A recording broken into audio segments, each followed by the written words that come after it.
তাহলে কার্যকর মূলকের উভয় পাশে কার্বন সংখ্যার ভিন্নতার জন্য যে সমানতার সৃষ্টি হয় তাকে মেটামারিজম বলে। তাই যদি মেটামার কাকে বলে এই কথা যদি পরীক্ষাতে আসে, তাহলে কার্যকর মূলকের উভয় পাশে কার্বন সংখ্যার ভিন্নতার জন্য যে সমাণুগুলো সৃষ্টি হয় তাদেরকে বলা হয় মেটামার। আর এদের মধ্যে বিদ্যমান সমানতাকে বলা হয় মেটামারিজম। তাহলে যদি পরীক্ষাতে আসে যে মেটামারিজম কাকে বলে, তাহলে কার্যকর মূলকের উভয় পাশে কার্বন সংখ্যার ভিন্নতার জন্য যে সমানতার উদ্ভব ঘটে তাকে বলা হয় মেটামারিজম। সেই সমানতাকে মেটামারিজম বলে। তো মেটামার শর্ত হচ্ছে যে কার্যকর মূলক একই থাকবে। 2 নম্বর শর্ত যে উভয় দিকে কার্বন পরমাণুর ভিন্নতা থাকবে, অর্থাৎ দেখা গেল যে উভয় দিকে কার্বন শিকলের ভিন্নতার জন্য যে সমানতা সেটা বলা হয় মেটামার। সমানতা সেটা মেটামারিজম। এটা হতে পারে। আবার দেখা গেল যে একটা যৌগ কি হতে পারে যে CH3, এটা O, এটা CH3, এই CH3। দেখো এখানে কার্যকর মূলক কিন্তু একই আছে। তাহলে কার্যকর মূলক আমাদের একই আছে, উভয় পাশে কার্বন সংখ্যার ভিন্নতা। তাহলে কার্যকর মূলকের উভয় পাশে কার্বন সংখ্যার ভিন্নতার জন্য এবং উভয় পাশে গঠনের ভিন্নতার জন্য যে সমানতার উদ্ভব ঘটে তাকে বলা হয় মেটামারিজম। এখানে দেখো আমরা দেখতে পাচ্ছি উভয় দিকে এটা দুটো কার্বন আছে, এদিকে দুটো কার্বন, এখানে কিন্তু একটা কার্বন, এদিকে 3টা কার্বন, এখানে এদিকে একটা কার্বন, এদিকে কার্বন সংখ্যা, তবে গঠনের ভিন্নতা। তাহলে সাধারণত এই যে কিটোন মূলক, তারপর ইথার মূলক, 2 ডিগ্রি অ্যামিন এবং এস্টার, এরা মেটামারিজম প্রদর্শন করে। এর সমাণু এখান থেকে মেটামারিজম, মেটামার কিন্তু, তাহলে এর মেটামার সমাণু 3টি, 1 2 3। দেখো যে কার্যকর মূলকের উভয় পাশে কার্বন সংখ্যার ভিন্নতা এবং তাদের গঠনের ভিন্নতার জন্য যে সমান্তর ভাব ঘটবে সেটাকে আমরা বলছি মেটামারিজম। কার্যকর মূলক একই থাকে। 2 ডিগ্রি অ্যামিনের ক্ষেত্রে যেটা কি হবে, তাহলে এখানে C4H11N এর সমাণু, C4H11N এর সমাণু। তাহলে কি কি হতে পারে? তাহলে এটা হতে পারে একটা যে CH3NH CH2 CH3, এটা একটা হতে পারে। এটা 2 ডিগ্রি অ্যামিন, অর্থাৎ নাইট্রোজেনের উভয় দিকে যদি দুটি অ্যালকাইল মূলক থাকে তাহলে সেক্ষেত্রে আমরা বলবো 2 ডিগ্রি, একটা থাকলে 1 ডিগ্রি আর 3টা থাকলে 3 ডিগ্রি, 3টা থাকলে 3 ডিগ্রি। এইটা একটা। 2 নাম্বার হচ্ছে CH3 তারপর CH2 NH CH2 CH3। দেখো এখানে কার্যকর মূলক একই আছে, উভয় দিকে কার্বন সংখ্যা ভিন্ন। এখানে 1 কার্বন, এখানে 3 কার্বন, এদিকে 2 কার্বন, এদিকে 2 কার্বন।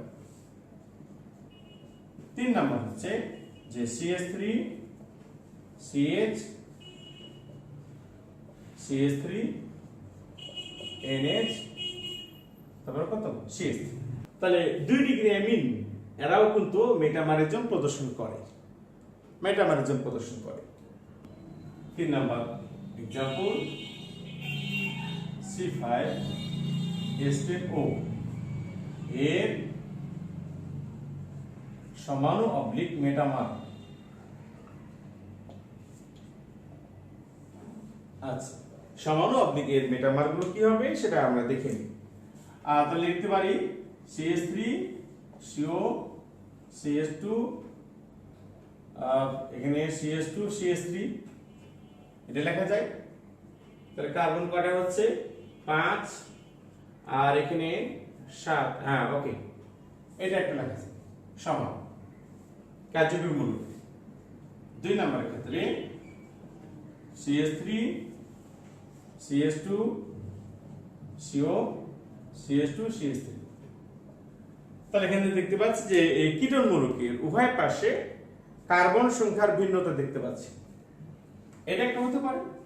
আবার হতে পারে যে CH3 এখানে CO CH আগের মতোই হুবহু আগের মতোই আমরা একটু এভাবে শিকলগুলোকে বানিয়ে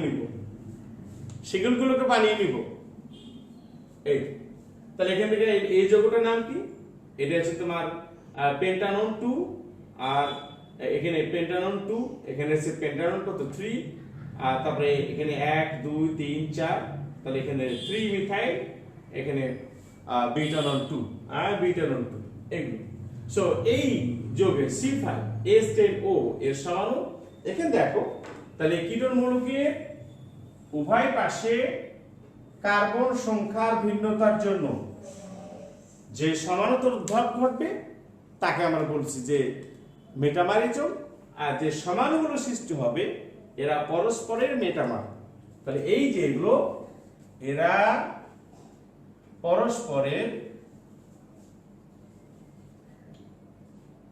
পরস্পরের মেটামার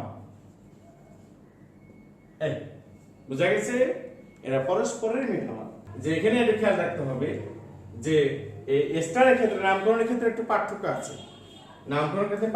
আছে এই ক্ষেত্রে এটাকে কি বলা হয় অ্যালকাইল মূলক আমরা এর আগে দেখেছিলাম এস্টারের ক্ষেত্রে নামকরণ এটাকে বলা হয় অ্যালকাইল মূলক তাহলে মিথাইল এটা মিথাইল আর 1 2 3 মিথাইল কি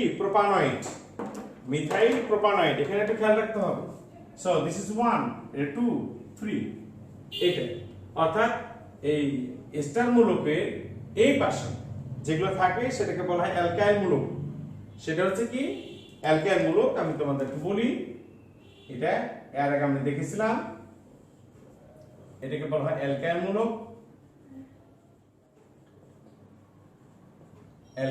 এই জায়গাতে এটা হচ্ছে তোমার ইথাইল এটা ইথাইল মূলক তাহলে এই যৌগটার নামটা কি হচ্ছে তাহলে ইথাইল আমরা দেখতে পাচ্ছি ইথাইল এটা ইথাইল প্রথমে কার নাম বলতে হয় অ্যালকাইলের নাম বলতে হয় তাহলে এটা ইথাইল দ্বিকার্বনের জন্য হচ্ছে ইথানয়েড আর এখানে কি হচ্ছে এটা মিথাইল এটা প্রোপানয়েড তাহলে এটার নাম হচ্ছে প্রথমে অ্যালকাইল মূলকের নাম বলতে হয় তারপরে অ্যালকানয়েড প্রথমে অ্যালকাইল মূলকে তারপর হচ্ছে অ্যালকানয়েড তাহলে এখান থেকে আমরা কি লিখতে পারবো এইটা হচ্ছে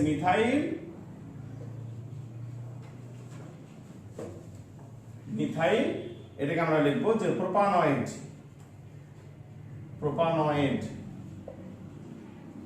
মিথাইল প্রোপানয়েড আর এটা নাম কি হবে এটা নাম হবে ইথাইল এখানে 1 2 3 ছিল এখানে ইথানয়েড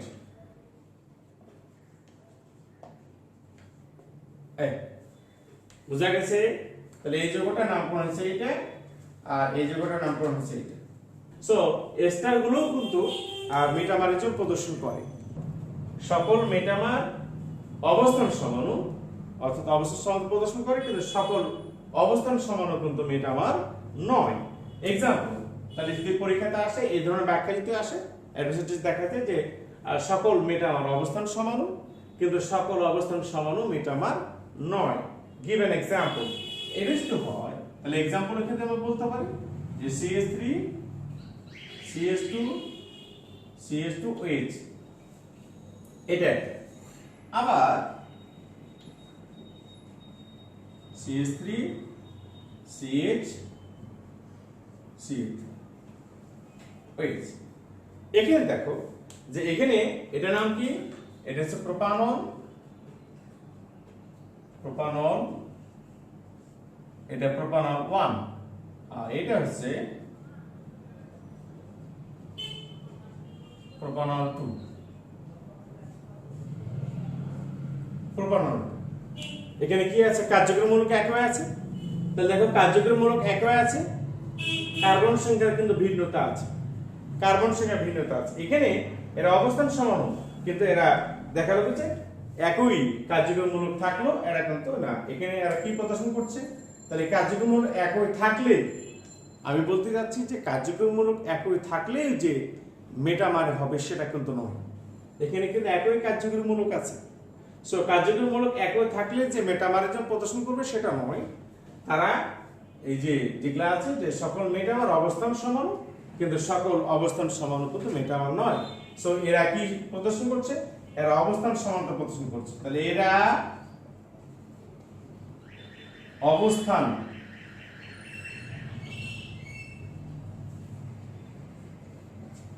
সমানতা, এরা অবস্থান সমানতা দেখাবে, কিন্তু এরা অবস্থান সমানতা দেখাবে কিন্তু মেটামারিজম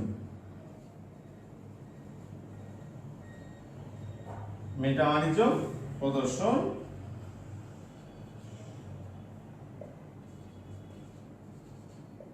করে না। এটি হচ্ছে কথা যে যারা অবস্থান সমানতা প্রদর্শন করে তারা যে মেটামার হবে তা নয়, কিন্তু যারা মেটামার তারা অবস্থান সমানতা প্রদর্শন করবে। যে আমরা এর আগে দেখলাম এই টোটোমারিজম ক্ষেত্রে এটাকে বলা হয় গতিশীল সমানতা।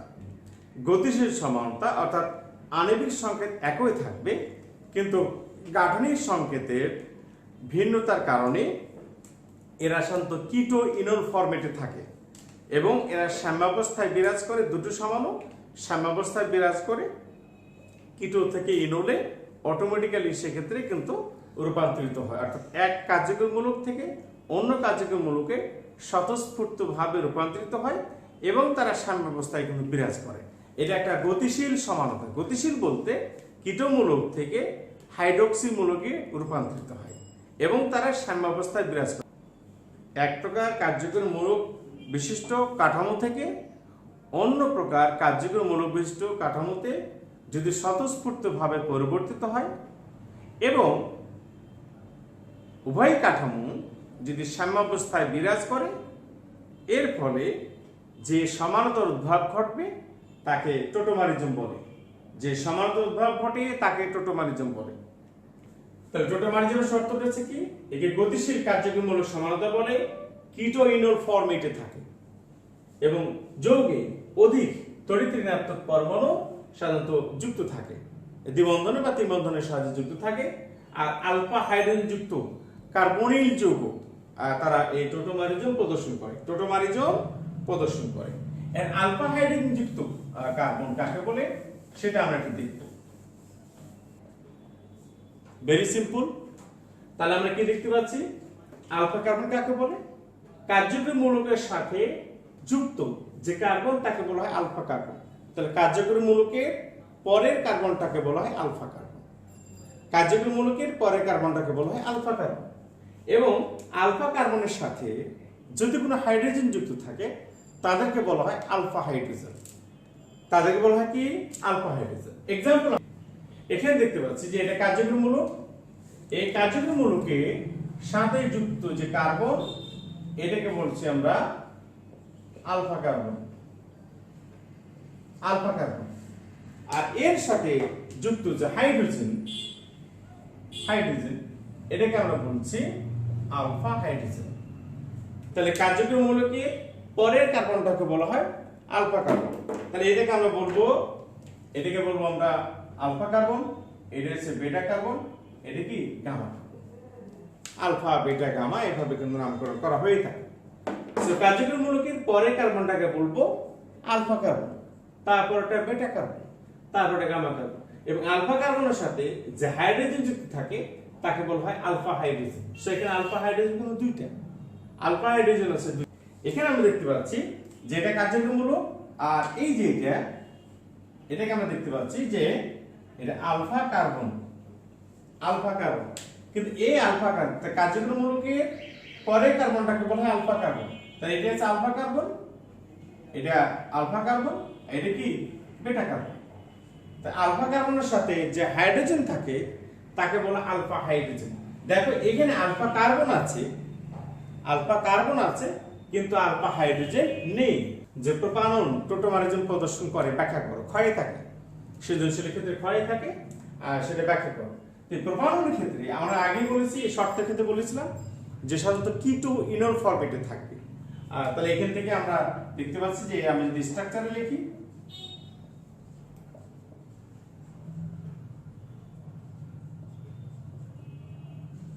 তাহলে তোমরা প্রথমে কি করবা, যে যৌগ বলবো সেই যৌগের মধ্যে অধিক তড়িৎ ঋণাত্মক একটা পরমাণু থাকতে হবে এবং অধিক তড়িৎ ঋণাত্মক পরমাণু দ্বিবন্ধন বা ত্রিবন্ধনের মাধ্যমে যুক্ত থাকে।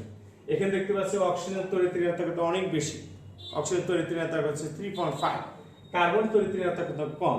তড়িৎ ঋণাত্মক কাকে বলে? অর্থাৎ বন্ধ ইলেকট্রন জোড়কে নিজের দিকে টেনে নেওয়ার যে ক্ষমতা তাকে বলা হয় তড়িৎ ঋণাত্মকতা, ইলেকট্রোনেগেটিভিটি। তোমরা এটা ফার্স্ট ইয়ারে দেখেছো, ইলেকট্রোনেগেটিভিটি। এখন তাহলে প্রোপাননকে আমরা এইভাবে লিখতে পারি, সবাই একটু লিখো, লেখা যায়। হ্যাঁ, এখন এখানে দেখতে পাচ্ছি যে তড়িৎ ঋণাত্মকতা, ইলেকট্রন টেনে নেওয়ার যে ক্যাপাবিলিটি, এইখানে প্রোপানন লিখতেছে এটা কি ফরম্যাটে আছে, যেটা কিটোন, সো এটা কিটো ফর্ম, কিটো ফর্ম। তাহলে এই জায়গাতে কিটো ফর্মে আছে।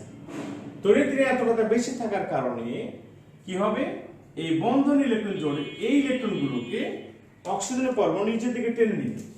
সো এই ইলেকট্রনগুলোকে নিচের দিকে টেনে নিবে অক্সিজেন পরমাণু, অক্সিজেন পরমাণু নিচের দিকে টেনে নিবে। সবাই একটু দেখো, নিচের দিকে টেনে নিবে। যখন নিচের দিকে টেনে নিবে তখন আংশিক নেগেটিভ, তাহলে এই টেনে নেওয়ার ফলে এর পরবর্তী অবস্থাটা কি হলো, যে CH3 C অক্সিজেন, এটা নেগেটিভ, এটা তারপর এখানে এটা CH2। এখন দেখো এই পাশে, তার মানে এটা আংশিক নেগেটিভ হয়ে গেল, টেনার কারণে এটা কি আংশিক কি নেগেটিভ, আংশিক নেগেটিভ। এই আংশিক নেগেটিভ যখন হয়ে গেল, এর কারণে এই হাইড্রোজেন পরমাণু এর কাছে চলে আসবে। অর্থাৎ হাইড্রোজেন পরমাণু তড়িৎ ঋণাত্মক একে বলবে যে হতভাগা তুই ওখানে আসিড কিছু নেই, তাহলে এখান থেকে এই অক্সিজেন দিকে চলে যাবে। যখন চলে যাবে তখন এই হয়ে গেল অ্যালকোহল, আর চলে যাবে। বাট এখানে যে দুটো ইলেকট্রন ছিল, সেই দুটো ইলেকট্রন কিন্তু আবার এইখানে ব্যাক করবে, এটা এখানে দিয়ে দিবে। এখানে দেওয়ার পরে কি হলো, এই জায়গাতে কি হলো, দ্বিবন্ধন হয়ে গেল, দ্বিবন্ধন হয়ে গেল। তাহলে আমি আবারও বলছি, একাধিকবার বলবো। তাহলে আমরা এখান থেকে কি দেখতে পাচ্ছি, যে এটা কিটো ফর্ম। আবারও বলছি, এখানে দেখো যে কিটো ফর্মের ক্ষেত্রে এই অক্সিজেন কার্বনের মধ্যে তড়িৎ ঋণাত্মকতা বেশি, যার ফলে অক্সিজেন ইলেকট্রন টেনে নিবে। টেনে নিতে গেলে অক্সিজেনের আংশিক নেগেটিভ, আর এখানে কার্বনের হচ্ছে কি আংশিক পজিটিভ। অর্থাৎ কার্বনে এই যদি ইলেকট্রন টেনে নেয়, তাহলে কার্বনে ইলেকট্রন ঘাটতি দেখা দিবে। যখন দেখা দিবে, তখন কার্বন তখন কি করবে, পার্শ্ববর্তী CH2 থেকে আবার ইলেকট্রন টানবে। যখন এখানে টানবে, টানতে যে কি হবে, এখান থেকে এই যখন টানলো, তখন এই কার্বন আবার এই ইলেকট্রন দুটো আবার এখান থেকে টানবে, যার ফলে এই হাইড্রোজেন পরমাণু এখানে চলে যাবে, এখানে চলে যাবে। চলে যাওয়ার ফলে এটা হয়ে গেল কি, সেক্ষেত্রে বলেছি এটা হয়ে গেল। তার মানে আমরা কি দেখতে পাচ্ছি, যে এখানে এই যে অক্সিজেন পরমাণু ইলেকট্রন টেনে নেওয়ার কারণে আংশিক নেগেটিভ, আর আংশিক নেগেটিভ হওয়ার পরে এই কার্বন পরমাণু হচ্ছে একটু ইলেকট্রন ঘাটতি দেখা দিচ্ছে, পরবর্তী সেই ইলেকট্রন এদিকে টানবে, এদিকে টানতে যে CH2 আবার এখান থেকে টানবে, যার ফলে এখান থেকে এই বন্ধনটা, কার্বন হাইড্রোজেন বন্ধনটা অনেকটা উইক হয়ে যাবে, যার ফলে এই প্রোটনটা চলে যাবে এই হাইড্রোজেনের কাছে, আর এখানে যে দুটো ইলেকট্রন আছে সেই দুটো এই জায়গাতে চলে আসবে, এটা হবে দ্বিবন্ধন। অর্থাৎ এটা কিটো ফরম্যাটে আছে, এটা হচ্ছে কি ইনল ফরম্যাটে, আইনল ফরম্যাটে। তাহলে কিটো ইনল ফরম্যাটে যদি থাকে, তাহলে সেই ক্ষেত্রে টোটোমারিজম প্রদর্শন করবে। আর টোটোমারিজম কি প্রদর্শন করবে, এটা নাম হচ্ছে প্রোপানন, প্রোপানন। আর এটা নাম কি, এটা হচ্ছে 1, এটা 2, এটা 3। তাহলে আমরা কি লিখতে পারবো, যেখানে প্রোপ, প্রোপ এখানে 1 in 2 on, 2 on। আচ্ছা, এবার আমরা দেখব যে एग्जांपल 2, एग्जांपल 2 এর ক্ষেত্রে আমরা দেখতে পাচ্ছি যে অ্যাসিড টু অ্যাসিটিক এস্টার, এটা সাধারণ নাম, সাধারণ নাম। আর এটা আছে ইউপ্যাক না, IUPAC, এটা হচ্ছে ইউপ্যাক। এখানে একরকম, এটা হচ্ছে IUPAC, ইউপ্যাক। তো অ্যাসিডিক অ্যাসিটিক, এখানে অ্যাসিড ও অ্যাসিটিক এস্টার তারা টোটোমারিজম প্রদর্শন করে। কারণ এখানে দেখতে পাচ্ছি যে এখানে আমরা দেখতে পাচ্ছি যে আলফা হাইড্রোজেন রয়েছে, কার্যকরী মৌলকের পরে কার্বনটাকে আলফা কার্বন, তার সাথে হাইড্রোজেন, একটা আলফা হাইড্রোজেন রয়েছে। এখানে যেটা হয় যে এখান থেকে যে কীটমূলক আছে, কীটমূলকের অক্সিজেন পরমাণু এর তড়িৎ ঋণাত্মকতা কার্বন অপেক্ষা বেশি, যার ফলে কার্বনের কাছ থেকে এই যে বন্ধ ইলেকট্রন জোড়টা অক্সিজেন টেনে নিবে, টেনে নিতে গেলে অক্সিজেন হবে আংশিক নেগেটিভ। আংশিক নেগেটিভ যখন আংশিক নেগেটিভ হবে, এখানে কার্বন পরমাণু ইলেকট্রন ঘাটতি দেখা দেবে, যার ফলে কার্বন পরমাণু এখান থেকে ইলেকট্রন টানবে, এই কার্বন আবার উপর থেকে ইলেকট্রন টানবে, যার ফলে এই হাইড্রোজেন অবস্থা খুব খারাপ। অর্থাৎ এই যখন এখানে ইলেকট্রন টেনে নিল, তখন কার্বনের ইলেকট্রন ঘাটতি থাকার কারণে এদিক থেকে ইলেকট্রন আসবে, এদিক থেকে ইলেকট্রন টেনে নিবে, যার ফলে এই হাইড্রোজেনটা এই অক্সিজেনের কাছে চলে যাবে, দিয়ে এখান থেকে এটা হলো, এখানে হলো OH, আর এখানে যে হাইড্রোজেন চলে গেল, প্রোটন চলে যাবে, বাট ইলেকট্রন দুটো রেখে যাবে, এই দুটো ইলেকট্রন এখানে চলে আসলো, যার ফলে এখানে হলো কি দ্বিবন্ধন। এটা আছে কিটো ফর্মে, আর এটা আছে কি অ্যালকোহল ফর্মে। So this is keto form আর দিস অ্যালকোহল ফর্ম। সো এই যে এরা সাম্যাবস্থায় বিরাজ করে, তবে কিটো থেকে অলওয়েজ চেঞ্জ হয়ে ইনল হয়। টোটোমারজমের ক্ষেত্রে কিটো গ্রুপটা অলওয়েজ চেঞ্জ হয়ে অ্যালকোহল গ্রুপ হয়, অর্থাৎ কিটো ফর্ম থেকে অলওয়েজ অ্যালকোহল ফর্ম হয়। বুঝা গেল? ওকে, এখন আমরা দেখব যে एग्जांपल 3 ইথানল টোটোমারিজম প্রদর্শন করে। ইথানল টোটোমারিজম প্রদর্শন করে, এবং সেই ক্ষেত্রে আমরা দেখতে পাচ্ছি যে এই আমরা যে স্ট্রাকচার লিখতে চাই, তাহলে এই অক্সিজেন পরমাণু তড়িৎ ঋণাত্মকতা বেশি, ইলেকট্রন টেনে নেবে, এটা হবে আংশিক নেগেটিভ। আংশিক নেগেটিভ হবে কার্বন পরমাণু ইলেকট্রন ঘাটতি দেখা দিবে, কার্বন পরমাণু এদিক থেকে ইলেকট্রন টানবে, এই কার্বন উপর থেকে ইলেকট্রন টানবে, যার ফলে এই হাইড্রোজেন পরমাণুটা অধিক তড়িৎ ঋণাত্মক অক্সিজেন পরমাণুর সাথে যুক্ত হবে, দিয়ে হলো এখানে OH, এবং এইখানে যে প্রোটনটা যাবে, বাট এই দুটো ইলেকট্রন এই জায়গাতে চলে আসবে, যার ফলে এখানে হবে কি দ্বিবন্ধন। So this is keto form and this is কি ইনো। এখন আমরা দেখব যে एग्जांपल 4 সাইক্লোহেক্সানন টোটোমারিজম প্রদর্শন করে। তো সেই ক্ষেত্রে সাইক্লোহেক্সাননের ক্ষেত্রে আমরা যদি গঠনটা আঁকি, তাহলে এরকম হবে। এখানে কিটো গ্রুপ আছে একটা, এখানে একটা কার্বন আছে, এখানে কিটো গ্রুপ আছে, আর এটা কার্যক্রমমূলক কার্বন, কার্বনে আর যে কার্যক্রমমূলক যে কার্বন আছে তার পরের কার্বনটাকে বলা হয় আলফা কার্বন। আলফা কার্বন এবং আলফা কার্বনের সাথে যে হাইড্রোজেন তাকে বলা হয় আলফা হাইড্রোজেন। এখানেও আছে, এখানেও আছে, এখানেও আছে, আমরা প্রয়োজনের জন্য এটা শুধু লিখলাম। তাহলে এখানে আলফা কার্যক্রমমূলকের পরের কার্বন এইটা, সো এখানে যেটা হাইড্রোজেন সেটা আলফা হাইড্রোজেন। সো এই যোগে এখানে আলফা হাইড্রোজেন একটা, এখানে একটা আলফা হাইড্রোজেন, আমরা যে কোনো একটা নিয়ে কথা বলি। এখন পরবর্তীতে এর তড়িৎ ঋণাত্মকতা বেশি, যার ফলে ইলেকট্রন যখন টেনে নিচ্ছে, অক্সিজেন তখন অধিক তড়িৎ ঋণাত্মক হয়ে যাচ্ছে, যার ফলে এই কার্বন পরমাণু ইলেকট্রন ঘাটতি দেখা দিচ্ছে। এখানে একটা কার্বন পরমাণু রয়েছে, এটা ইলেকট্রন ঘাটতি আছে, এই যখন ইলেকট্রনের দিকে টানবে, এটা যখন ইলেকট্রনের দিকে টানবে, যখন এটা অধিক তড়িৎ ঋণাত্মক হবে, তখন এই হাইড্রোজেন পরমাণুটা যাবে এই অক্সিজেনের সাথে, দিয়ে এটা হয়ে গেল OH, আর এই দুটো ইলেকট্রন এই জায়গায় আসবে, সেখানে হবে দ্বিবন্ধন। অন্যভাবে তুমি এটা কল্পনা করতে চাও, এখান থেকে অক্সিজেন এখানে চলে যাবে, যার ফলে হলো এটা নেগেটিভ, আর এইখানকার যে বন্ডটা এখানে আসে, তাহলে এখানে হলো দ্বিবন্ধন। এটা শুধু এটা দুটোই গঠন হতে পারে, কারণ যেহেতু দুটো আলফা হাইড্রোজেন আছে, কাজে দুটোই গঠন হতে পারে। কাজে এই এর মাধ্যমে দেখতে পাচ্ছি এরা সাম্যাবস্থায় বিরাজ করছে। এই জায়গাতে এরা হচ্ছে কিটো ফর্ম, এই জায়গাটা হচ্ছে ইনল ফর্ম। তাইলে সাইক্লোহেক্সানন কিন্তু টোটোমারিজম প্রদর্শন করে। আশা করি বুঝতে পেরেছো। এখন আমরা দেখবো एग्जांपल 5 এর ক্ষেত্রে বিটানন টোটোমারিজম প্রদর্শন করে। বিটানন টোটোমারিজম প্রদর্শন করে। তো টোটোমারিজম প্রদর্শন করার শর্ত আমরা বলেছি যে আলফা হাইড্রোজেন যুক্ত কার্বনিল যৌগগুলো সাধারণত টোটোমারিজম প্রদর্শন করে।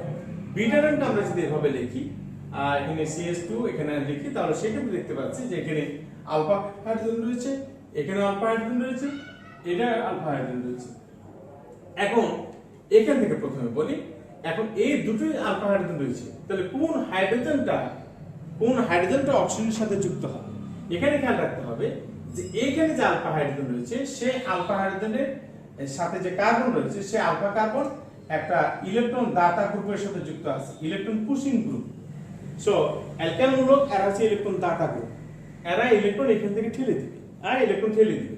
যেহেতু এই আলফা কার্বনটা মিথাইল মূলকের সাথে যুক্ত আছে, কাজে এখানে ইলেকট্রন ঘনত্ব বেশি থাকবে, যার ফলে সেখান থেকে হাইড্রোজেন কিন্তু যেতে পারবে না, কার্বন হাইড্রোজেন বন্ধনটা অনেকটা স্ট্রং হবে।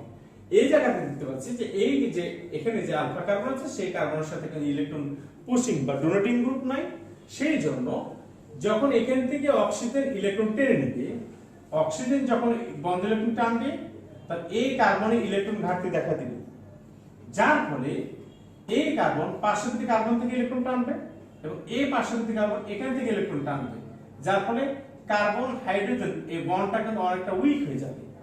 অধিক তড়িৎ কারণে এই হাইড্রোজেনটা চলে যাবে এই অক্সিজেনের কাছে, আর এই দুটো ইলেকট্রন চলে আসবে এইখানে, এইখানে, যার ফলে এখানে আসার কারণে এটা হলো দ্বিবন্ধন, আর হাইড্রোজেন এখানে চলে যাওয়ার পরে এটা হলো কি হাইড্রোক্সি মূলক, বাকিগুলো ঠিক থাকবে। সো এখান থেকে কেন যাবে না? এই জন্য যাবে না যে এখানে ইলেকট্রন ডোনেটিভ গ্রুপ আছে, যার ফলে এই কার্বনের ইলেকট্রন ঘনত্ব তুলনামূলক বেশি থাকবে। সেই জন্য কার্বন হাইড্রোজেন যে বন্ড, এখানে কার্বন হাইড্রোজেন বন্ডটা অনেকটা শক্তিশালী দেবে, সেজন্য অক্সিজেন এই হাইড্রোজেনকে এখানে টানতে পারবে না। সেই জন্য আমরা দেখতে পাচ্ছি যে এই বিউটানন এরা কিটো ফর্মে এবং ইনন ফর্মে সমাবেশ থাকতে পারে। সো বিউটানন কিন্তু টোটোমারিজম প্রদর্শন করে, টোটোমারিজম কি প্রদর্শন করে। আচ্ছা, ওকে, এখন আমরা দেখব যে एग्जांपल নাম্বার 6 অ্যাসিডোফেনন। অ্যাসিডোফেনন এর সংকেত যেটা টোটোমারিজম প্রদর্শন করে, কিন্তু বেনজোফেনন টোটোমারিজম প্রদর্শন করে না কেন? তো আমরা এর আগে দেখেছি যে টোটোমারিজমের ক্ষেত্রে আলফা হাইড্রোজেন যুক্ত কার্বনিল যৌগ টোটোমারিজম প্রদর্শন করে। অ্যাসিডোফেনন স্ট্রাকচার থেকে দেখতে পাচ্ছি যে এখানে অ্যাসিডোফেননে আলফা হাইড্রোজেন রয়েছে, আলফা কার্বন রয়েছে। সো এই আলফা হাইড্রোজেন থাকার কারণে কার্যকরী মূলকে পরে কার্বনটাকে বলা আলফা কার্বন এবং তার সাথে যুক্ত হাইড্রোজেনকে বলা আলফা হাইড্রোজেন। যেহেতু অ্যাসিডোফেননে আলফা হাইড্রোজেন রয়েছে, আলফা কার্বন রয়েছে, তাই এটি টোটোমারিজম প্রদর্শন করবে। এবং এর সাথে যেহেতু একটা অধিক তড়িৎ-ঋণাত্মক অক্সিজেন পরমাণু দ্বিবন্ধন যুক্ত আছে, তাই অ্যাসিডোফেনন টোটোমারিজম প্রদর্শন করবে। বেনজোফেনন স্ট্রাকচারে দেখা যায় এটি যে বেনজিনের সংকেত, বেনজিনের কোন একটা কার্বনের সাথে যদি কোন একটা প্রতিস্থাপক যুক্ত হয়, তাহলে সেই ক্ষেত্রে ওই কার্বন থেকে একটা হাইড্রোজেন অপসারিত হবে। সো বেনজোফেনন স্ট্রাকচার আমরা দেখতে চাই, তাহলে এটা হচ্ছে কার্যকরীমূলক, এই কার্বনটাকে এটাকে বলা হয় আলফা কার্বন, এটা হচ্ছে আলফা কার্বন, এটা হচ্ছে তোমার আলফা কার্বন। এখানে আলফা কার্বন আছে, কার্যকরীমূলকের পরের কার্বনটাকে বলা আলফা কার্বন, এটা বেটা কার্বন, এটা হচ্ছে বেটা কার্বন, এইটা বেটা কার্বন। তো বেটা কার্বন বেটা হাইড্রোজেন রয়েছে, এখানে আলফা কার্বন, এখানে আলফা কার্বন আছে, বাট এখানে আলফা হাইড্রোজেন নেই। এখানে আলফা কার্বন রয়েছে বাট আলফা হাইড্রোজেন নেই। সেই জন্য দেখা গেল যে এই বেনজোফেনন কিন্তু টোটোমারিজম প্রদর্শন করবে না। এখানে বেটা হাইড্রোজেন রয়েছে বাট আলফা হাইড্রোজেন নেই, তাই এটি টোটোমারিজম কি প্রদর্শন করবে না। So in absence of alpha hydrogen, এখানে দেখা গেল যে বেনজোফেনন এরা টোটোমারিজম প্রদর্শন করে না। একটু ঘটনা মনে রাখতে হবে যে বেনজিনের ক্ষেত্রে কোন একটা প্রতিস্থাপক যদি কোন একটা কার্বনের সাথে যুক্ত হয়, তাহলে সেই কার্বনের হাইড্রোজেনটা প্রতিস্থাপিত হয়। সো এখানে আলফা কার্বন আছে, আলফা হাইড্রোজেন নেই, আলফা কার্বন আছে, আলফা হাইড্রোজেন নেই, সেই জন্য বেনজোফেনন এই টোটোমারিজম প্রদর্শন করে না, আশা করি সেটা বুঝতে পেরেছি। এখন আমরা দেখব যে एग्जांपल 7 নিচের কোনটি টোটোমারিজম প্রদর্শন করে এবং কেন। তো টোটোমারিজম প্রদর্শন করার ক্ষেত্রে আমরা কি বলেছিলাম যে আলফা হাইড্রোজেন যুক্ত কার্বনিল যৌগ সমূহ সাধারণত টোটোমারিজম প্রদর্শন করে, 1 নম্বর। 2 নম্বর কথা, যেই যৌগের মধ্যে অধিক তড়িৎ-ঋণাত্মক পরমাণু, বিশেষ করে অক্সিজেন এবং নাইট্রোজেন দ্বিবন্ধন যুক্ত পরমাণু হিসেবে দ্বিবন্ধন মাধ্যমে যুক্ত থাকবে, তারা টোটোমারিজম প্রদর্শন করে। এখানে 4টা উদাহরণ দেওয়া আছে। এটা হচ্ছে তোমার প্রোপানন, এটা হচ্ছে তোমার বেনজোফেনন, এটা হচ্ছে বেনজালডিহাইড, আর এটা হচ্ছে টেট্রামিথাইল। এখানে দেওয়া আছে টেট্রামিথাইল দেওয়া আছে, এটা প্রোপানন, টেট্রামিথাইল, এখানে প্রোপানন দেওয়া আছে। এখন এই ক্ষেত্রে প্রথম যৌগের কথা বলি। এই যৌগতে দেখো আমরা যদি স্ট্রাকচার লিখি, তাহলে কার্যকরী মূলকের পরের কার্বনটাকে বলা আলফা কার্বন। সো এই কার্বনে কিন্তু আলফা হাইড্রোজেন রয়েছে, এই কার্বনে আলফা হাইড্রোজেন রয়েছে। পরবর্তীতে সে দেখা গেল যে এর তড়িৎ বেশি থাকার কারণে হাইড্রোজেন এখানে যুক্ত হবে, এটা কিটো ফর্ম, এবং অন্যভাবে এর আগে যেভাবে আলোচনা করলাম এটা হচ্ছে enol form. So alpha hydrogen থাকার জন্য হাইড্রোজেন পরমাণুটা অধিক তড়িৎ-ঋণাত্মক অক্সিজেন পরমাণুর সাথে যুক্ত হবে, সো আলফা হাইড্রোজেন এখানে আছে, তাই এটি টোটোমারিজম প্রদর্শন করবে। এখানে আমরা একটু আগে एग्जांपल 6 আমরা দেখলাম যে বেঞ্জোফেননের ক্ষেত্রে এই জায়গাতে কোনো আলফা হাইড্রোজেন নাই, এখানে কার্বন আছে, এটাতে কার্বন আছে, এটাতে কার্বন আছে, কিন্তু কার্বন দেখো 1 2 3 4, এখানে আলফা কার্বন আছে কিন্তু আলফা হাইড্রোজেন নেই। সো আলফা হাইড্রোজেন না থাকার কারণে হাইড্রোজেন প্রতিস্থাপিত হয়ে অক্সিজেনের সাথে যুক্ত হতে পারবে না, সেই জন্য এখানে বেঞ্জোফেনন টোটামারিজম প্রদর্শন করে না। এখানে আমরা দেখতে পাচ্ছি বেনজালডিহাইডের ক্ষেত্রে আলফা কার্বন রয়েছে, কার্যকরী মূলকের পরের কার্বন হবে alpha carbon. So alpha carbon রয়েছে কিন্তু আলফা কার্বনের সাথে কোনো হাইড্রোজেন নেই। সো এইখানে কোনো হাইড্রোজেন না থাকার কারণে কোনো হাইড্রোজেন এই জায়গাতে যেতে পারবে না, অর্থাৎ এইখানে আলফা হাইড্রোজেন না থাকার কারণে এই যৌগটা কার্বনের যৌগ হওয়া সত্ত্বেও, এই যৌগটা কার্বনের যৌগ হওয়া সত্ত্বেও আলফা হাইড্রোজেন না থাকার কারণে তারা টোটোমারিজম প্রদর্শন করছে না। এখানে কি হয়, এখানে এটা মিথাইল মূলক, এমি মিথাইল মূলক, এখানে 3টা মিথাইল মূলক আছে, এখানে 3টা মিথাইল মূলক, এটা কার্যকরী মূলক। তা কার্যকরী মূলকের পরের কার্বনটাকে বলা আলফা কার্বন। সো এটা আলফা কার্বন এবং এই পাশে এটাও কিন্তু আলফা কার্বন। সো এখানে আলফা কার্বন রয়েছে দুটো, এখানে আলফা কার্বনের দুটো, কিন্তু এই আলফা কার্বনের সাথে কোনো হাইড্রোজেন নাই, শুধু মিথাইল মূলক আছে, শুধু মিথাইল মূলক আছে। সো আলফা কার্বন আছে বাট আলফা হাইড্রোজেন নেই, সেই জন্য এখানে এই যৌগটাতে এই যৌগটা টোটোমারিজম প্রদর্শন করবে না।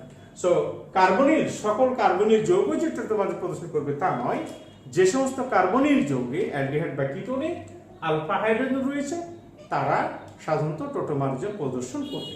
সো এটা কার্বনিল যৌগ, এটা কার্বনিল যৌগ, এটা কার্বনিল যৌগ, এগুলোতে আলফা হাইড্রোজেন না থাকার কারণে হাইড্রোজেন পরমাণুটা অক্সিজেনের সাথে যুক্ত হয়ে ইনোল গঠন করবে না, অ্যালকোহল ফর্ম করবে না, সেই জন্য এই 3টা টোটোমারিজম প্রদর্শন করে না। আর এইটা টোটোমারিজম কি প্রদর্শন করে। হ্যাঁ, বুঝতে পেরেছো? আমরা অনেকগুলো এক্সাম্পল দিলাম, এক্সাম্পলগুলো তোমরা প্র্যাকটিস করবে, আশা করি সব বুঝতে পেরেছো। হ্যাঁ, আজকে এই পর্যন্ত। আসসালামু আলাইকুম ওয়া রাহমাতুল্লাহ।